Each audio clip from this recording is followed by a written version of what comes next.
कौन प्रसिद्ध हुआ? रेवती रानी प्रसिद्ध हुई है। तो ये एक एक अंग में प्रसिद्ध हुए हैं। फिर क्या अन्य अंग उनके पास थे कि नहीं थे? क्या एक ही अंग था उनके पास? उनके पास अन्य अंग में थे। ऐसा नहीं है कि एक अंग में इनका नाम ले दिया तो उनके पास अन्य जो उनके पास मात्र निशंकित रहा हो। रेवती रानी सम्यक दृष्टि थी, मात्र उनके पास अमर दृष्टि रही और निशंकित कांक्षित नहीं रहा हो, ऐसा कुछ नहीं है। ये अंग तो थे, लेकिन कुछ प्रसंग वशात जब उनकी परीक्षा हुई, इन प्रसंगों में यह अंग प्रभावित दिखाई गया, है ना। किसी किसी का अंग क्या कहता है? किसी के हाथ मजबूत होते हैं, किसी के पैर अच्छे मजबूत होते हैं, किसी का दिमाग अच्छा चलता है, किसी का हृदय विशेष अच्छा होता है। अंग अन्य तो रहते ही हैं, लेकिन कुछ कुछ पार्ट विशेष प्रभावकारी होते हैं। ऐसे ही इन महापुरुषों के या सदियों के जीवन में ये सम्यक दृष्टि थे, और सम्यक दृष्टि होने के नाते उनके पास 8 अंग थे। लेकिन इन 8 अंगों में कुछ जीवन में ऐसी घटनाएं घटी कि वो अंग विशेष उनके जीवन में अधिक रूप से विख्यात हुआ। तो उनका नाम आचार्य समंत स्वामी ने यहाँ रक्त कनक सावकाचार्य ने याद किया। आचार्यों ने असंयमी को याद किया, बहुत बड़ी बात है ना। कि अंजन चोर रेवती रानी भी एक स्त्री थी, महिला थी, असंयमी अवस्था में थी, और उदयन राजा भी श्रावक था, और अनंतमती वो भी एक बाला थी। तो ये इन लोगों को किसने याद किया? आचार्यों ने। कितनी बड़ी गौरव की बात है, बहुत उनका जीवन देखो। एक आचार्य कोई असंयमी को याद करना और असंयमी का नाम शास्त्रों में लिखना बहुत बड़ी बात हो जाती है। ऐसे ही इस प्रकार का शुद्ध सम्यक दर्शन का पालन करने का प्रयास अपन भी कर सकते हैं कि अपन ऐसा भी प्रयास शुद्ध सम्यक दृष्टि बनने का, या अपन जो भी व्रत नियम लिए हैं निर्विचार पूर्वक पालन करते रहेंगे तो हो सकता है कि अपना भी नाम समूह शरण में स्थित गणधरों के मुख से निकल जाए। क्या ऐसा नहीं हो सकता कि अपना भी नाम यहाँ कि वहाँ स्वर्ग में जो चर्चा होती है, कौन चर्चा करता है? देव। सौधर्म इंद्र, सौधर्म इंद्र की सभा रखते हैं। सौधर्म इंद्र की मात्र सभा नहीं रखती, और जितने भी स्वर्ग है पूरे सर्वार्थ सिद्धि तक सब में सभाएं रखती हैं, और उस सभा में इंद्र मुख्य होता है और बाकी श्रोतागण होते हैं और चर्चा करते हैं। यही तो चर्चा करते करते कभी अपन पुराण में पढ़ते हैं कि महावीर भगवान की चर्चा चली जब बालक अवस्था में थे, और सुकुमार नहीं, चक्रवर्ती, सनत चक्रवर्ती की चर्चा महादेवों में चली, उनके रूप के बारे में। इस प्रकार के महापुरुषों की चर्चा कहाँ चलती? स्वर्गों में, देवों में। अपनी चर्चा कौन करेगा? कोई घर वाले भी नहीं करना चाहे। ऐसा है कि अपना व्यक्तित्व अपन भी इतना शुद्ध रूप में धर्म में आकर के धर्ममय आचरण करके देवों के मुख से भी चर्चित हो सकते हैं। ये किसकी महिमा है? धर्म की महिमा, ये आचरण की महिमा, ये सम्यक दर्शन की महिमा है कि 3 लोक में भी हमारी ख्याति व्याप्त हो सकती है। सम्यक दृष्टि की ख्याति, संयमी की ख्याति बिना कराए, बिना मीडिया के और बिना व्हाट्सएप के और बिना चैनल के कहाँ तक पहुँच सकते हैं? स्वर्ग में पहुँच सकते हैं, विदेह क्षेत्र में पहुँच सकते हैं। वहाँ कुछ इस मीडिया वाले की आवश्यकता नहीं है। ये धर्म का प्रभाव ऐसा रहता है कि ये पुण्य अपने आप इतना धर्म करने से पुण्य जागृत हो जाता है, पुण्य गाढ़ा हो जाता है। उस गाढ़े पुण्य का प्रभाव ऐसा रहता है कि वहाँ तक हमारी ख्याति फैल सकती है। तो पहले क्या करना है? धर्म का आचरण करना, धर्ममय होना। हमें धर्ममय होते हुए ये नहीं सोचना कि हमारा पुण्य गाढ़ा हो रहा कि नहीं हो रहा है, कितना गाढ़ा हुआ। देख लो, प्रैक्टिकल करके देख लो, हाँ, परीक्षा करके देख देख लो हम इतना धर्म कर रहे तो हमारा पुण्य पल्ले में कितना आ गया, ये देखना नहीं पड़ता है, वो अपने आप फल दे देता है। जैसे कोई आम की गुठली बो रहा था जमीन में और बच्चा आके पूछता है कि दादाजी आप क्या कर रहे हो? कि मैं आम का पेड़ लगा रहा हूँ। अच्छा, इतनी गुठली में आम का पेड़ आ जाएगा? हाँ आएगा। तो ठीक विश्वास हो गया बेटे को कि इस गुठली में आम का पेड़ उगेगा। अब दादाजी तो उस जमीन पे गुठली को गाड़ करके चले गए। अब दादाजी ने कहा तो ये झूठा नहीं हो सकता है और ये तो सच है कि इसमें आम का पेड़ उगेगा उगेगा। अब वो बच्चा क्या करता है कि वो रोज रोज उस गुठली को उखाड़ता, निकालता, देखता, फिर डालता। ऐसे वर्षों हो गए। दादाजी ने कहा था इसमें आम के अंकुर आएंगे, तो रोज रोज देखता। फिर एक दिन बहुत दिनों के बाद दादाजी से पूछते हैं, दादाजी इसमें तो आपने कहा था कि इतने दिनों के बाद आम के अंकुर उगेंगे, इसमें पेड़ उगने वाला है, इतने दिन हो गए अभी तक नहीं उग रहा है। तो दादाजी कहते हैं तुम्हें आपने क्या किया उसमें कि आप रोज जाते थे, क्या उसको उठा के देखते थे? हाँ दादाजी मैं तो रोज देखता था कि अब उग रहा है, अब उग रहा है, लेकिन कभी एक दिन भी मुझे देखने नहीं मिला। ये ऐसा क्यों नहीं हुआ? वहाँ आप रोज रोज उसके बीज को निकालोगे तो वहाँ बीज उगने वाला नहीं है, पेड़ आने वाला नहीं है। ऐसे ही हम जो धर्म करते हैं, हम ये नहीं देखना कि हमें पुण्य कितना मिला, पुण्य कितने मिला, हमारी हिजरा कितनी हुई, अब हमें मोक्ष कितना पूरा हुआ, ये सब नहीं देखना, सिर्फ करते जाना है शांति से उसकी फल की ओर, उसकी पेड़ की ओर। हमें नहीं देखना है तब कहीं वहाँ फल उगते हैं। एक बार की बात है, आचार्य जी की दीक्षा, आचार्य ज्ञानसागर महाराज जी की दीक्षा के बाद कुछ ही दिनों बाद वही राजस्थान में थे और आचार्य जी के साथ सिर्फ दो क्षुल्लक जी थे, एक क्षुल्लक मणिभद्र सागर और क्षुल्लक स्वरूपानंद सागर। क्षुल्लक मणिभद्र सागर जी दीक्षित थे महाबल महाराज जी से दीक्षित। महाबल महाराज जी दक्षिण में थे। वो गिल्ली डंडे वाला जो प्रसंग आता है ना, आचार्य जी बचपन में गिल्ली खेल रहे थे और वो गिल्ली खेलते खेलते गिल्ली कहाँ मुझे करके थे, वहाँ महाराज जी बैठे थे नजदीक में, वहाँ गए। वो कौन से महाराज जी थे? महाबल महाराज जी थे। वो महाबल महाराज जी के शिष्य थे क्षुल्लक मणिभद्र सागर जी। और मणिभद्र सागर जी जब यहाँ ज्ञानसागर महाराज जी आचार्य श्री को आचार्य पद देकर के ज्ञानसागर महाराज जी संलेखनारत थे और आचार्य बन गए थे आचार्य श्री, वहाँ तक उस समय महाबल महाराज जी का एक पत्र आया था आचार्य श्री के पास कि हमारे एक क्षुल्लक जी है मणिभद्र सागर जी और वो आपसे ज्ञान अध्ययन करना चाहते हैं, क्या हम भेज दें? तो आचार्य श्री उस समय कहा अभी मैं अपने गुरु की सेवा में निरत हूँ, अभी मैं किसी को अध्ययन नहीं करा सकता हूँ, बाद में देखेंगे। जब आचार्य ज्ञानसागर जी की समाधि हो गई उसके बाद फिर मणिभद्र सागर जी आए थे। क्षुल्लक जी वो आचार्य श्री के साथ कुछ साल रहे, अध्ययन किया। और दूसरे थे क्षुल्लक स्वरूपानंद सागर जी, वो आचार्य ज्ञानसागर महाराज जी से दीक्षित थे।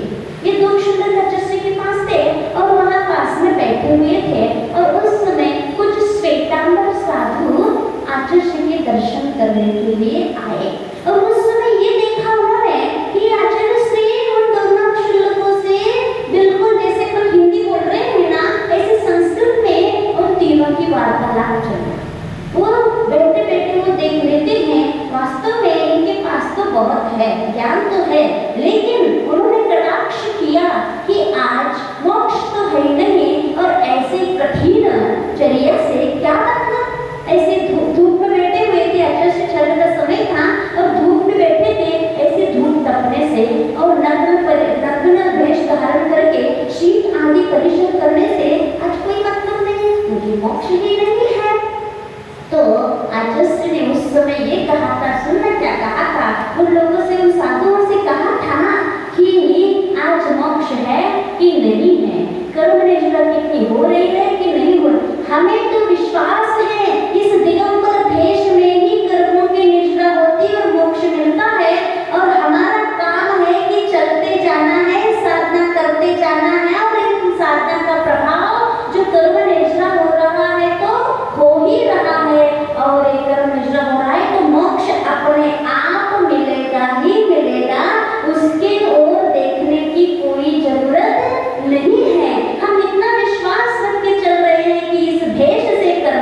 भेजना होगी और किसी भेष में मोक्ष होगा। तो ये विश्वास हमारे अंदर होना चाहिए। एक बार ऐसे ही आचार्य शांति सागर महाराज जी से किसी ने प्रश्न किया, क्या किया कि पंचम काल में अभी मोक्ष नहीं है, तो क्यों आप इतना कठिन तपस्या करते हो? आचार्य शांति सागर महाराज जी ने कहा कि जाओ वो दूर जो पेड़ है ना, वो पेड़ में से आम तोड़ के ले आओ। चतुर्मास का समय था, तो गए, महाराज अभी कहाँ आम है, आम तो गर्मी में लगते हैं। तो भैया आम नहीं है तो पेड़ काट को लगाया अभी से, है ना, जिस समय गर्मी में जब आम फलते उसी समय पेड़ लगाते। नहीं नहीं महाराज, पहले पेड़ लगाना पड़ता, गुठली लगानी, फिर आम का पेड़ आएगा, फिर फलेंगे। बस यही बात है, पहले हम आज साधना करेंगे तब कहीं अगले भव में चतुर्थ काल में इसके फल लगेंगे। जिस समय फल लगने का समय रहता है उसी समय के दिगंबर बन के मोक्ष जाना होता है क्या? तो ये भाव लगते हैं तब कहीं जाकर के वो फल लगते हैं, मोक्ष रूपी फल। और दूसरी बात है कि हमारा जो सिर पर किसी व्यक्ति का एक बहुत बड़ा सिर पर भार होता है, उस भार को यदि नीचे उतारना रहता है तो वो किस कुशलता से उतारता है? पहले वहाँ उस भार को धीरे से कंधे पे ले आएगा, फिर कंधे से फिर धीरे से एक पैर ऊपर करके घुटने पे रखेगा, फिर धीरे से नीचे उतारेगा। क्योंकि कितना भार जो रहता है फट से नीचे उतारा नहीं जाता है, आराम से उतारा जाता है। तो उसी प्रकार से आज जो तपस्या है वह पहले जो भार सिर पे है वो इतना तो कर सकते हैं, आज के पंचम काल में तपस्या करके हम कंधे तक ला सकते हैं, इतना काम तो आज हो सकता है। तो यह जो धर्म है, धर्म की बात चल रही है, तो सम्यक दृष्टि आज भी धर्म और धर्मात्मा साधना कर सकता है। और इसी में चौथे अंग में प्रसिद्ध हुई है रेवती रानी। वह रेवती रानी पाटलिपुत्र की थी, वहाँ वो सम्यक दृष्टि थी। तो वो कैसे प्रसिद्ध हुई बताते हैं कि विजयार्क पर्वत पर एक गुप्ताचार्य थे। विजयार्क पर्वत कहाँ है मालूम आपको? शिखर जी पर्वत मालूम है, गिरनार पर्वत मालूम है, ये सब यही है भरत क्षेत्र में। विजयार्क पर्वत है जैसे अपना भरत क्षेत्र है, किस आकार का है भरत क्षेत्र बता सकता हूँ कोई? हाँ, अर्धचंद्राकार का। क्यों? क्योंकि जम्बूद्वीप कैसा है? गोल, थाली जैसा, चूड़ी जैसा नहीं, थाली जैसा। हाँ, थाली जैसा है। हमने एक बार और बताया था ना, उसमें क्या करो 6 लाइन खींचो उस थाली में, और नीचे का आकार कैसे बनेगा? अर्धचंद्राकार बनेगा कि नहीं बनेगा? हाँ, ये क्या है? भरत, हाँ वो बना हुआ, ये पीछे वाला है।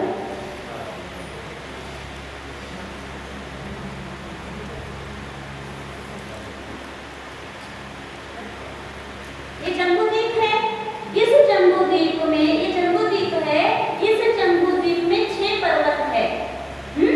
1 2 3 4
तीन लोक का है, जम्बूद्वीप का है और लवण समुद्र का है, पर्वतों का है। तो 20-25 मिनट में आप लोग आते हो, आपका अभिषेक शुरू होता है 7 बजे, है ना, 7:30 बजे अभिषेक शुरू हो जाता है। और 6:15 बजे आ जाए, जल्दी उठ के थोड़ा सा जल्दी उठने का प्रयास करो। ये तो हम लोग की क्लास तो चल ही रहे हैं, बच्चों को हम 10-12 आते हैं, उनको तत्पर सूत्र का अध्ययन करा रहे हैं, तो उसमें भी आप लोगों की बड़ों की संख्या बढ़ेगी, तो इस प्रकार का नक्शा भी आप लोग समझ सकते हो। तो ये जो कह रहे हैं ये क्या है, विजयार्थ पर्वत। इस भरत क्षेत्र में बीचों बीच क्या है, विजयार्थ पर्वत है। वह विजयार्थ पर्वत में वो कितना ऊंचा है, 25 योजन ऊंचा है।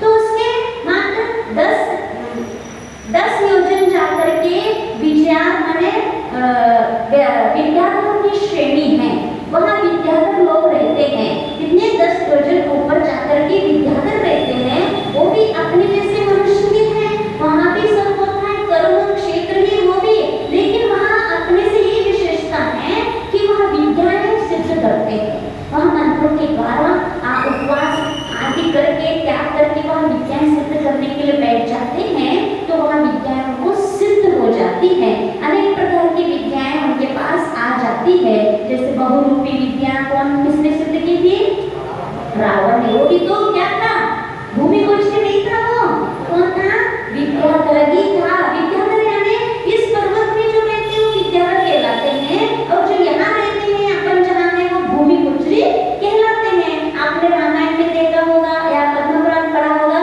रामचंद्र जी कौन थे, भूमि पुत्री थे, और रावण कौन था, विद्याधर था। तो जो विद्याधर लोगों के पास विद्याधर, और स्त्री और महिला पुरुष सबके पास विद्याएं सिद्ध हो सकती है, उनके पास विद्या रहती है, तो वहाँ मुनि भी बनते हैं, दीक्षा भी लेते हैं, और आज भी वहाँ मोक्ष हो रहा है, मोक्ष जा सकते हैं वहाँ से।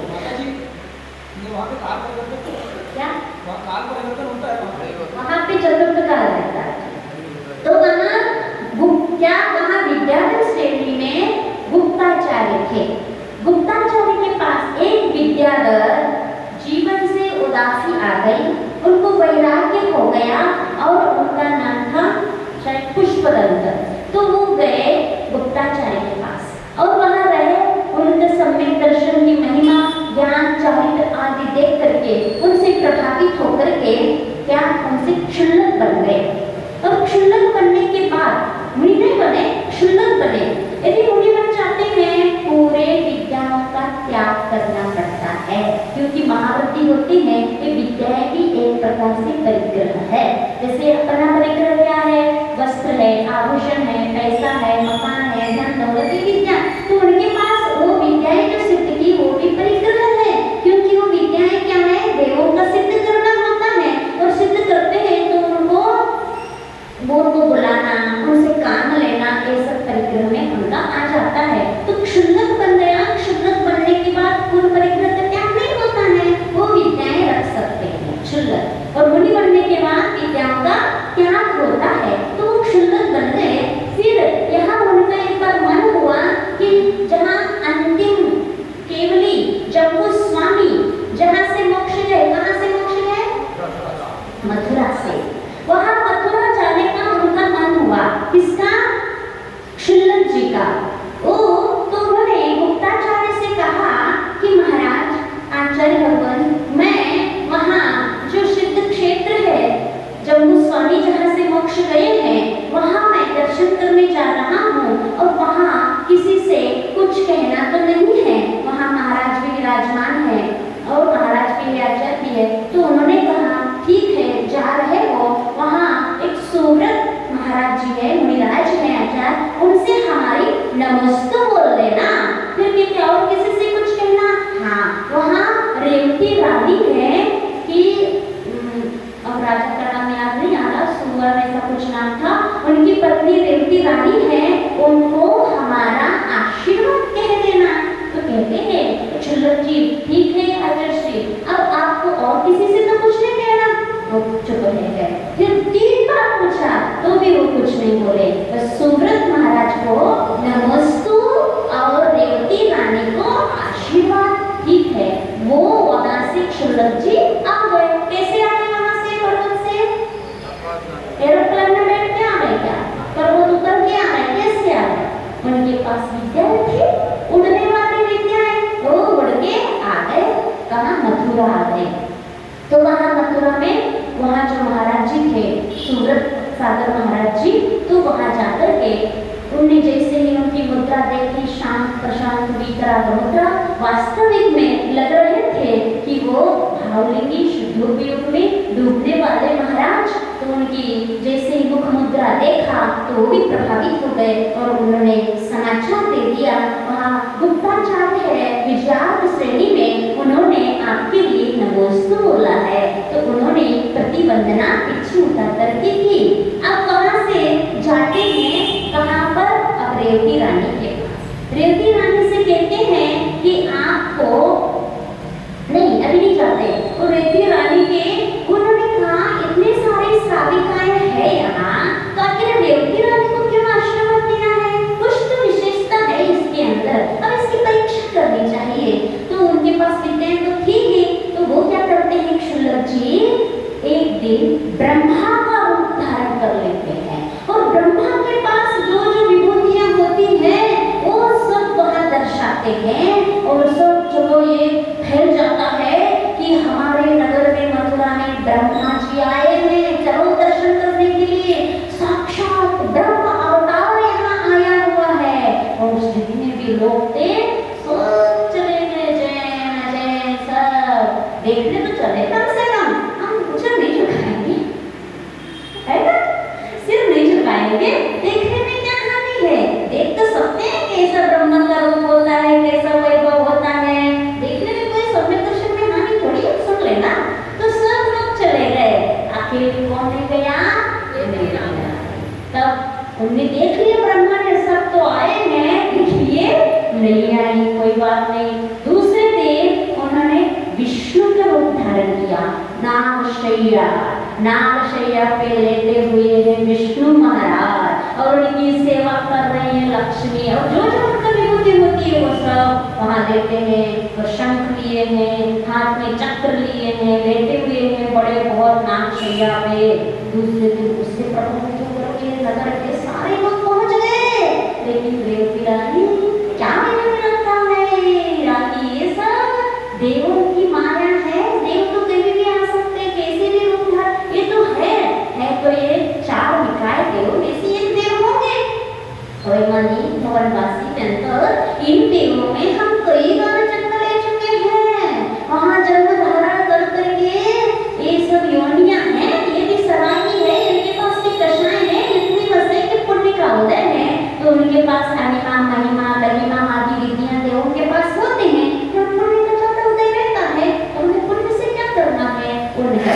फिर तीसरे दिन उन्होंने शंकर जी का रूप धारण कर लिया। शंकर को मानने वाले भी बहुत थे, त्रिशूलधारी शंकर वहां बन के बैठ गए और सब लोग वहां बैठे बोले गए।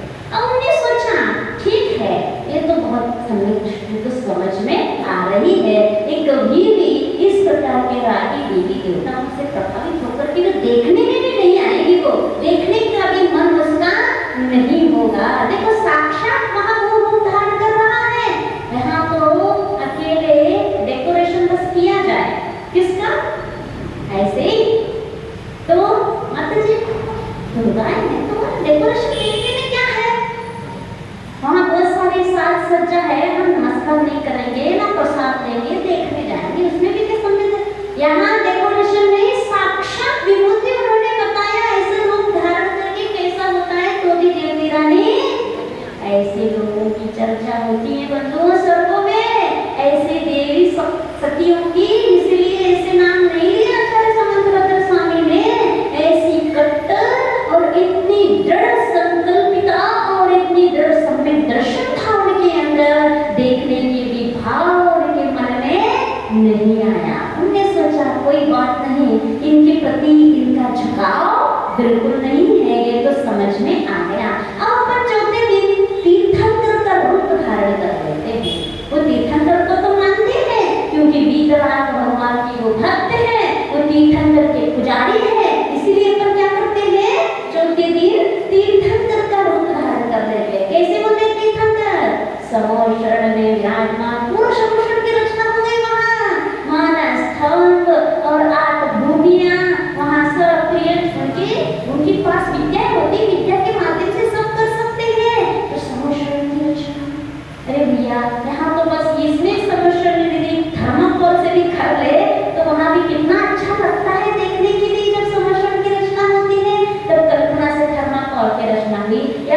इसमें अपन चित्र के माध्यम से भी यदि अच्छा सा कोई बना दे, कितना अच्छा लगता है वो आठ भूमियाँ, खातिका भूमि, लता भूमि, वन भूमि, भवन भूमि, चैत्य भूमि, ये सब भूमियाँ देख करके फिर अष्टम भूमि जहाँ सभाएं लगी हुई है, चारों निकाय के देव त्रियंच मनुष्य सभा में बैठ करके, और इस अष्टम भूमि के बीच बीच गंधकुटी के अंदर सिंहासन के ऊपर चार अंगल ऊपर अधर में स्पर्श किए बिना वीतरागी भगवान चारों मुख को लिए हुए ऊपर छत्र से जो भी हो रहा है, 64 चवर डर रहे हैं या भामंडल भरना हुआ है, उनका तेज इतना दमक रहा है।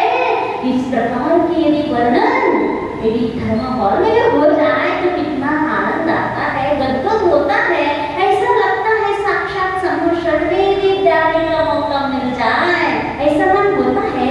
तो वह थर्माकोल का नहीं, साक्षात ऐसी रचना होने की जैसे वास्तव में सम्मुषण होता है। और इसको देख के तो इनको आएगी ही आएगी, उनका विश्वास था। और उनको कहा गया चलो बहन, अब तुमने ब्रह्मा विष्णु और महेश किसी के पास नहीं गई, अब तो चलो तुम्हारे भगवान आए हुए हैं, सम्मुषण आया हुआ है, तुम सम्मुषण को मानती, विराट के भगवान को मानती, तीर्थंकर को मानती हो, अब चलो। वो दिमाग लगाती है क्योंकि सम्यक दृष्टि के पास विवेक भी होता है, जिसकी कहने में आ जाए हाँ भैया विराट भगवान है चलो, उसको ज्ञान भी था। वो कहते हैं कि पंचम काल की बात थी, तो कहते 24 ही तीर्थंकर होते हैं, 25वें तीर्थंकर तो होते ही नहीं, कहाँ से 25वें तीर्थंकर आ गए।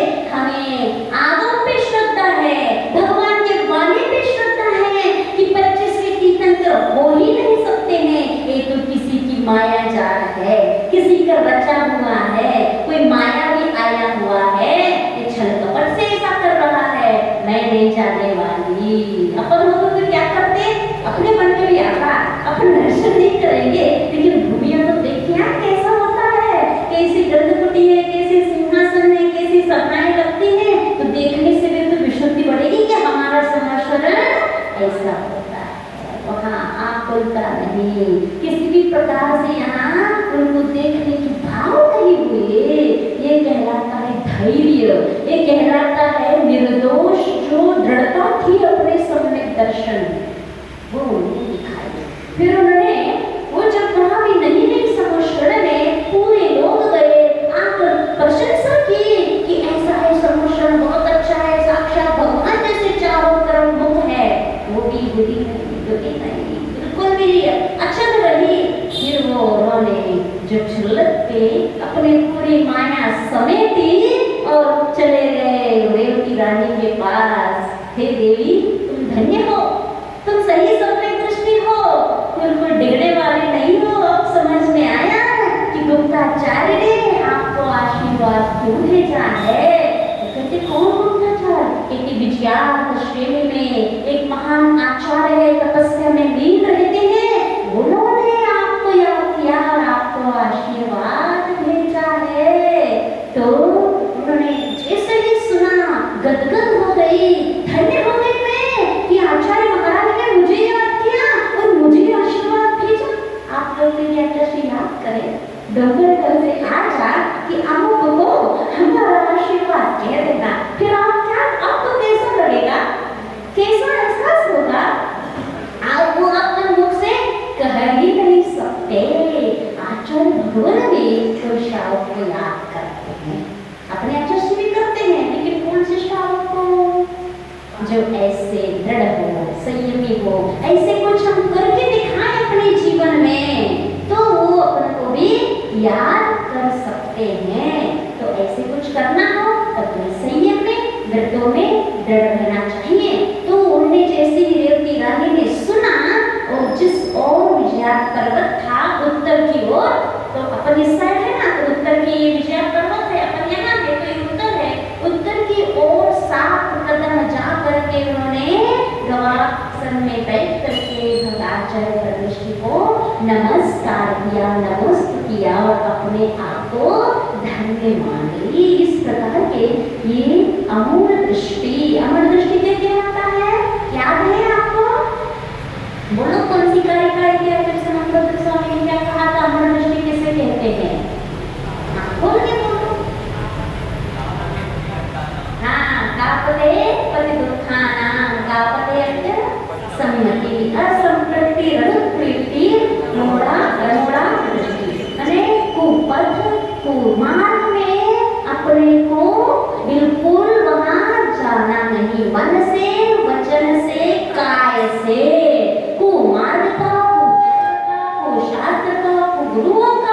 मन वचन काय से बिल्कुल किसी भी प्रकार से अनुमति भी नहीं, प्रशंसा भी नहीं, अच्छा भी नहीं, ये क्या कहलाता है?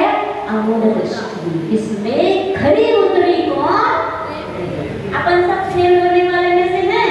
थोड़ा सा ऐसा आ जाए देखने को तो मन से तो चले ही जाते हैं। एक बार गणेश जी का चला था बीच में, तो दूध पीते हैं। मैं तो सभी लोग अरे बिना दूध पिए भी जाते हैं, अब तो दूध पी रहे थे। अभी देखना, अभी आने वाली है सब सज धज के, अब देखते कितने लोग कहाँ जा रही है। आने तो दो, हम सबकी खिंचाई करेंगे अब यहाँ। तो ये देवती रानी भी बनना चाहते हो, डरता दिखाओ समय दर्शन में, ये अपने भगवान की वाणी है। एक कोई काल्पनिक कथा किस्सा नहीं है, ये वास्तविक घटना बताई जाती है इन आगमों में। जो भी पुराण आते हैं तो आचार्य भगवान लिखे गए हैं, ये अपनी कल्पना से नहीं लिखे, कोई अपनी मनगढ़ंत कहानियां नहीं लिखी हैं, ये वास्तविक घटित हुई ये कहानियां हैं। और उसमें और ज्यादा तथ्य हो सकता है, लिखने में कितना आ सकता है, कमी आ सकता है। इसकी महिमा तो और कहीं गुनी बढ़ करके उनकी महिमा है। इसीलिए और प्राप्त हो सकते काल्पनिक रोलों की कहानी सुनो ना, हंसी आती कि ऐसे भी होता है क्या, कुछ ऐसे सुनते हैं तो, लेकिन अपने यहाँ ऐसा नहीं होता है, वास्तविकता है। तो उन्होंने समझ लिया कि ये देवती रानी कौन है, सही समय दृष्टि है, इसीलिए आचार्य ने इनको नमस्ते। एक और महाराज थे वहाँ, भक्ति से महाराज थे। तो उन्होंने तीनों बार पूछा था आचार्य से, और कुछ तो नहीं कहे ना, उन्हें कुछ नहीं कहा। उनके मन में आया कि इनको आशीर्वाद नमस्ते क्यों नहीं भेजा, सुव्रत सा महाराज की तो नमस्ते भेजा और इनको नमस्ते क्यों नहीं भेजा, कुछ तो है। तो उन्होंने उनकी परीक्षा की। कैसी परीक्षा की? तो वो शौच के लिए जा रहे थे, तो वो शुल्लक के साथ हो गए, उन्हें कमंडल ले लिया और दे दिया। और वहां जब शौच का स्थान आ गया तो कमंडल दे दिया, और उस कमंडल में से पूरी पानी और राख जो भी था सब गायब कर दिया। हाँ, और वहां जो स्थान प्रासुर था, लेकिन इनने अपनी विद्या से पूरा हरा भरा कर दिया, पूरी घास बिछा दी, और वहां जाने को रास्ता नहीं। तो कहते क्या करें? नहीं, वो कहते कुछ नहीं, वो ऐसे ही थोड़ा निकल जाओ, निकल गए ऐसे। हाँ, ये नहीं सोचा कि हरी है तो हम पैर ना रखे, इसमें कितनी प्रशंसा है। तो हरी पे पैर महाव्रती होते, अनुव्रती भी नहीं रखते, हरि पे पैर अनुव्रती भी नहीं रखते। क्यों? उस हरि के आश्रय में वहाँ जीव रस जीवों का होना संभावना, और हरि स्वयं अनंतकारी जीव है, साधारण वनस्पति है, तो उसको घात होगा अपने स्पर्श से। इसलिए अनुव्रती महाव्रती जो व्रती होते हैं हरि को टच नहीं करते।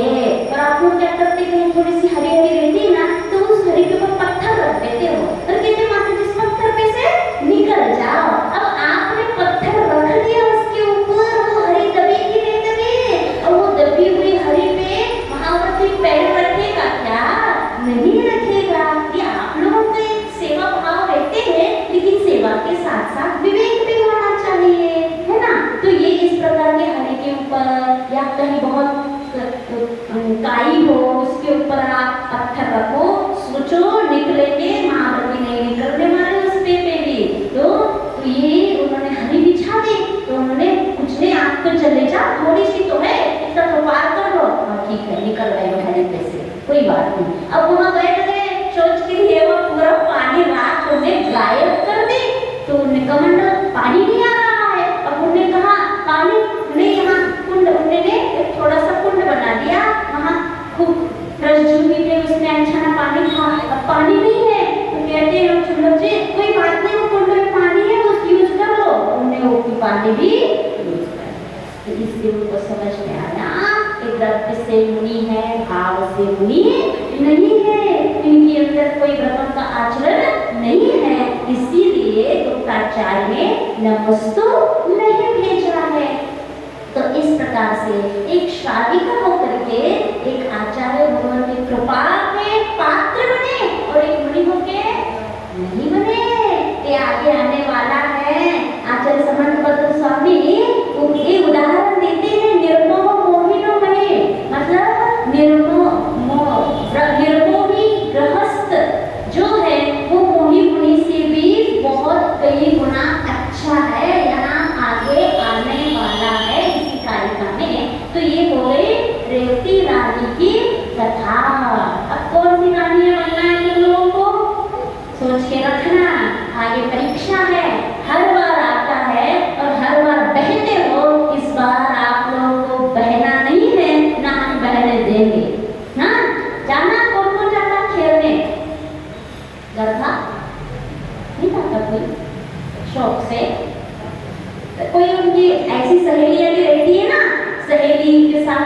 जाते हो, सहेलियों के नाते चले जाते हो, हमारा कोई श्रद्धा नहीं है, विश्वास नहीं है, सिर नहीं झुकाते हैं, लेकिन हमारी दोस्ती है, वो जाते हैं, उनके साथ जाना पड़ता है। तो ये इस प्रकार से सम्यक दृष्टि नहीं होते हैं। कट्टरता होना चाहिए, दृढ़ता होना चाहिए। वीतरागी के अलावा कौन इतना किसके पास महत्व है, इतना महिमा किसके पास है जो हमारे वीतरागी भगवान के पास महिमा है। ये महिमा आप लोग समझे नहीं हो, इसीलिए बिना पेंगी के लोटे बन जाते हो। लड़कने वाले, बहने वाले, अब बहने वाले नहीं बनना। रत्नकर्ण सावकाचार सुन रहे हो, इसका कुछ तो तथ्य हमारे जीवन में आना चाहिए, कुछ तो स्वरूप समझ करके हमारे जीवन में उतारे, तो कहीं आचार्य समर्थभद्र स्वामी इतना मेहनत करके जो लिखे गए हैं उनका लिखना सार्थक हो जाएगा। किसके लिए लिखा है? स्वयं के लिए थोड़ी ना लिखा, उन्होंने करुणा करके अपने शुद्धोपयोग से आकर के शुभोपयोग में आए। सोचो, कहते हैं जो आचार्य ग्रंथ लिख के चले गए हैं वो अपना लॉस करके लिखा है, बहुत लॉस किया उन्होंने। कैसे किया है? मान लो बहुत झरता हुआ निर्मल पानी, जहाँ सुगंधित हवा आ रही है और जहाँ बहुत अच्छा दृश्य है, मीठा मीठा पानी बह रहा है और वहाँ इस प्रकार का वातावरण है जैसे आप लोग घूमने फिरने जाते हो ना दूर दूर, वहाँ ऐसा दृश्य होता है। क्या रमणीय दृश्य होता है, उसको देखने के लिए लाखों रुपए खर्च करके जाते हो। ऐसे रमणीय दृश्य जहाँ होता है वहाँ देखने वाले विषय जो होते देखने के लिए मौज मारने जाते हैं, लेकिन जो व्रती होते हैं, महाव्रती होते हैं, उनको देखने का नहीं, ऐसे दृश्य स्थान पर पे अपने आत्मा की अनुभूति करने का मन होता है। ऐसे एकांत रमणीय स्थान में मान लो कोई अपने आत्मा में डुबकी लगा करके अमृत का झरना जहाँ पीते हो और उस अमृत झरने के उस रमणीय दृश्य को छोड़ करके कोई गंदगी बदबू वाली नाली बह रही हो और वहां आके बैठ जाए, कितना उन्होंने अपना लॉस किया। ये समझो, ऐसे रमणीय दृश्य को छोड़ करके गंदी नाली के किनारे आके कौन बैठना चाहता है? ऐसा किया है अपने पूर्व आचार्य ने। अपने शुद्धोपयोग आत्मा के हृदय को छोड़ करके बाहर आकर के आगे भव्य जीवों के कल्याण करने के लिए ये सब ताड़ पत्रों पे लिख कर गए। लिखना माने उनको ने बाहर आके लिखना, एक प्रवृत्ति करना, निवृत्ति रूप मार्ग को छोड़ करके प्रवृत्ति में आकर जो अपना उन्होंने मार्ग बचाने के लिए, भव्य जीवों के हित के लिए आगामी काल भव्य जीव कैसे कल्याण करेंगे, क्योंकि साक्षात भगवान तीर्थंकर अवधि ज्ञानी महाभरे ज्ञानी कोई रिद्धिधारी आगे पंचम काल में आने वाले नहीं है। मात्र कोई साधन होगा तो आगम होगा, उस आगम को देख करके आगे के भव्य जीव अपने कल्याण करेंगे, अपने सुधार करेंगे और इसी आगम की सहायता से पंचम काल के अंत तक हमारा धर्म बना रहेगा। मात्र आगम ये आचार्यों ने हमारे ऊपर कृपा करके गए हैं। उनकी कृपा, उनकी मेहनत, उनकी दृष्टि जो वो करके गए हैं, यदि आप थोड़ा सा मात्र भी जीवन में ले आते हो तो उनका जो कृपा है, उनका उन्होंने जो कृपा की है, जो वो आपका थोड़ा सा आप चुका पाओगे। कैसे चुकाओगे? आचरण में ला करके। तो क्या करना है? वीतरागी शास्त्र गुरु के प्रति रेवती रानी बन के रहना है, अब बहना नहीं है। तो इस प्रकार से रेवती रानी की कहानी आपने सुनी और अच्छा लगा तो बने रहना। हाँ है तो देर तो रहे हो आप लोग। क्या करें, जमाना ऐसा है, समाज में रहना है, समाज के साथ सबको पास साथ लेके चलना पड़ता है। आप लोगों को बड़ी मुसीबत होती है ना, जो नहीं करना चाहता, डर रहना चाहता है, लेकिन कभी कभी मजबूरी में वो भक्ति के रूप बुलाते हैं, अन्य समाज वाले को भक्ति के रूप बुलाते हैं, जैन समाज वालों को। हाँ, दोष तो दोष है। अब आप उनको लेके चलने के लिए आगे वो भी अपने यहाँ से और अपन भी जाए, ये व्यवहार निभाने के लिए जाओगे, जाओ पर ये समझ के जाओ कि हमारा ये दोष है, दोष समझ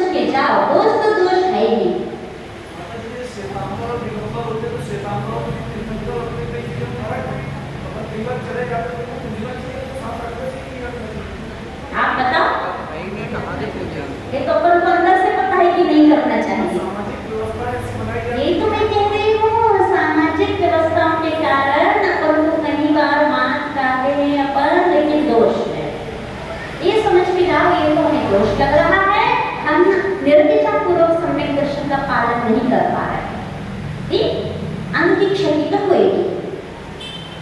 अब फिर भी उसका अपन पालन करना चाहते, दृढ़ता रखना चाहते हो, तो फिर बिल्कुल व्यवहार को छोड़ करके धर्म में रहो, उनसे कोई अपेक्षा नहीं रखो, तो फिर इस प्रकार भी रह सकते हो।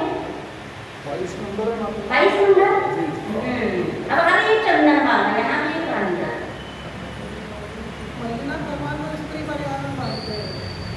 बहुत सारे सिद्धांत हैं उसके, बहुत सारे सिद्धांत हैं, स्त्री मुक्ति मानते हैं अपने अपने आदम से चलते हैं। तो माता जी गुणग्रहण का भाव, जैसे अपन पढ़ते हैं गुणग्रहण का भाव है, जो गुण है उनमें क्या अपने भगवान के पास कम गुण है क्या? माता जी व्यवहार जो अपने भगवान के पास नहीं मिलते और उनके पास मिलते हो तो दृढ़ता प्रमाण नहीं करते। ठीक है, शेष चलिए दोपहर को कर। ये बताओ, हमारे दुकान में, हमारी दुकान ऐसी है, उसको मॉल कहते हो, ठीक है ना? मॉल में क्या क्या रहता है? सुई से लेकर के पूरे चीजें आपको मिलेंगे, और आपके यहाँ मॉल खुला हुआ है और आपके बाजू में एक छोटी सी दुकान खुली हुई है, तो आपके मॉल में नहीं है क्या वो चीज? तो क्या कौन रहा है? कौन सा बात खरीदते जा रहे हो अपने यहाँ के छोड़?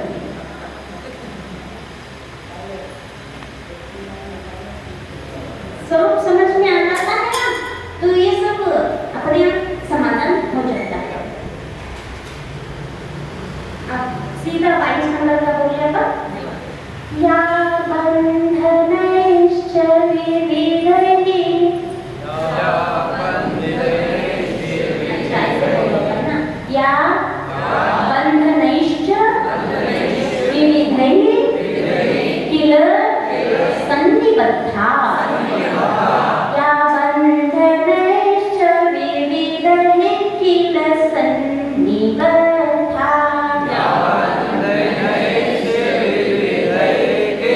सन्निबद्धा, संपीडिता विलपिता समयेन नीता,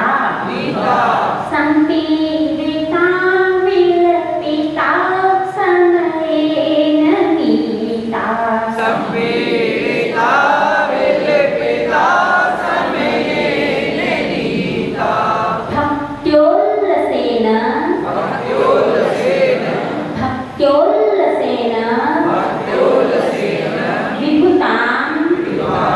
भक्त्योल्लसेन विभुतां, भक्त्योल्लसेन विभुतां प्रविलोकमाना, भक्त्योल्लसेन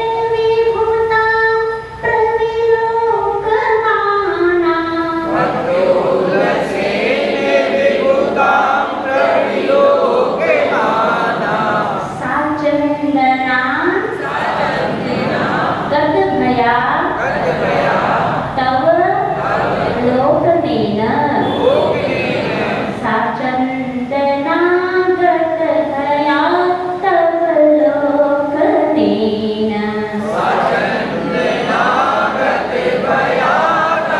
लोकनेन, बोलिए, या बंधनैश्च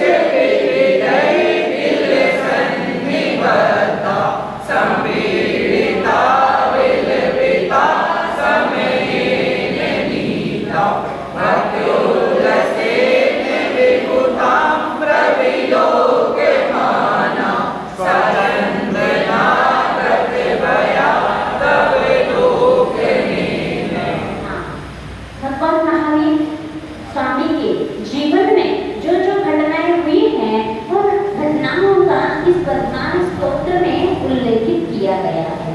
तो एक चंदन वाला की भी घटना, हिंदी वाला भूल जाते हैं, नाना विधि बंधन पालन पाँचों कर कर में बधी बड़ी, पीड़ित होकर रोती रहती कस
ज्योतिर्लसेन, भक्ति के रस में डूबी हुई आपके विभुता को देखने के लिए, विभुता माने आपके, विभु माने भगवान, इस विभु को भगवान को देखने के लिए वह बहुत भक्ति में लीन थी।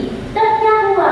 सा चंदना गत भया तब लोकलेन, तब लोकलेन माने आपके लोकन से, आपको देखने से, सा चंदना गत भया, वह चंदना गत भया, उसका जो भय था, जो बंधन था, वो सब विमुक्त हो गया।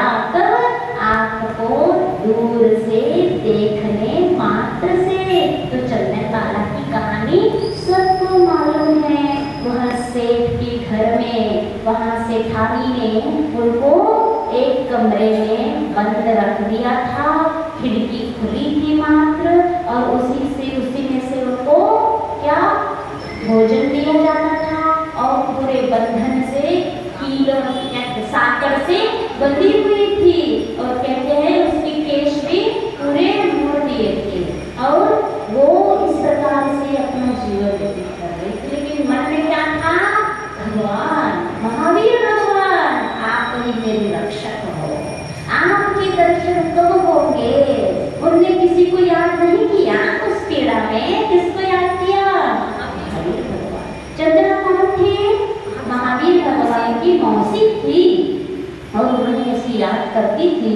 और उस समय भगवान का वहाँ अभी केवल ज्ञान प्राप्त नहीं हुआ था, छद्मस्त अवस्था में थे, आहार को जैसे उन्हें खिड़की से देखा, खट खट पूरे ताले, भगवान कहा देखो, ये केवल ज्ञान का अतिशय बताया था कि कितने किलोमीटर तक किसी भी प्रकार की जीव का वध या पीड़ा नहीं होती। अभी भगवान को केवल ज्ञान तो नहीं हुआ, लेकिन उनकी खुली अवस्था का अभी ये प्रभाव रहा कि उनके ओरा से, उनके प्रभाव से वो जो बंधन में थी वो भी अपने आप उसके साकर टूट गए, दरवाजा खुल गए, बाहर आ गए, और अच्छे रूप उनका हो गया।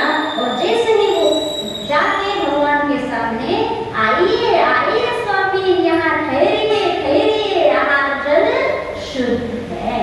आप लोग सोच सकते हो उनकी शुद्धि कहाँ, 16 कहाँ, 16 का भोजन कहाँ? सुनिए, उस समय अलग से कोई 16 नहीं करना पड़ता। हर व्यक्ति, चाहे व्रती हो अव्रती हो, उनका ऑटोमेटिक ऐसा जीवन रहता था व्यक्ति का। कुएं का पानी, और घर में ही पीसने का चक्की होती थी, और घर में पीसने की चक्की तो हाथ से कितना पीस सकते हैं, इसलिए बहुत सारा पीस के ले रखते थे, रोज रोज पीस के अपना काम निकालते थे। कुएं का पानी ही रहता था, और इस प्रकार की शुद्धि का भी रोज ध्यान रखते थे कि वस्त्र इस प्रकार के जो पालन होता ना 3 दिन का, या शौच क्रिया का, पहले बहुत अच्छे से